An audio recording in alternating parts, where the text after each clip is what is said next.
సకల దేవతా స్వరూపుడు శ్రీ షిరిడి సాయినాథ్ మహారాజ్ గారి పాదార విందాలకు శిరస్సు వంచి నమస్కరించుకుంటూ, భగవంతుడు ఏది ఇచ్చనో అది ఎల్లప్పుడూ మన మేలు కొరకే అని చెప్పి మనం గుర్తుంచుకోవాలి. దీన్ని బట్టి ఇతరుల సొత్తుకై ఆశించకూడదని, ఉన్నదానితో సంతృప్తి చెందాలని చెప్పి భగవంతుడు మన మేలు కొరకే దాన్ని ఇచ్చి ఉన్నాడని చెప్పి మనం అనుకోవాలి. కావున అది మనకు మేలు చేస్తుంది.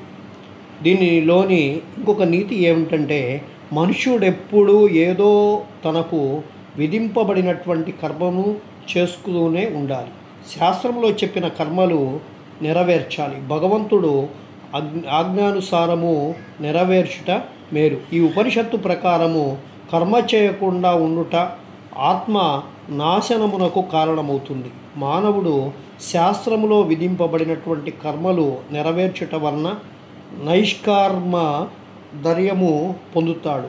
ఏ మానవుడు సమస్త జీవరాశి ఆత్మలో చూచునో, ఆత్మ అన్నింటి యందుండునట్టు చూచునో, వేయేల సమస్త జీవరాశి సకల వస్తువులు ఆత్మగా భావిస్తారో అట్టివాడు ఎందుకు మోహమునకు పొందును. వాడెందులకు విచారించుడు. అన్ని వస్తువులలో ఆత్మను చూడకపోవటయే మనకు మోహము, అసహ్యము, విచారము కలుగుతున్నవి. ఎవరైతే సకల వస్తుకోటిని ఒక్కటిగా భావిస్తారో, ఎవరికైతే సమస్త ఆత్మలు దర్శిస్తారో అతడు మానవులు పడు సామాన్య బాధలకు, దుఃఖాలకు, వికారములకు లోను కాకుండా ఉంటాడు.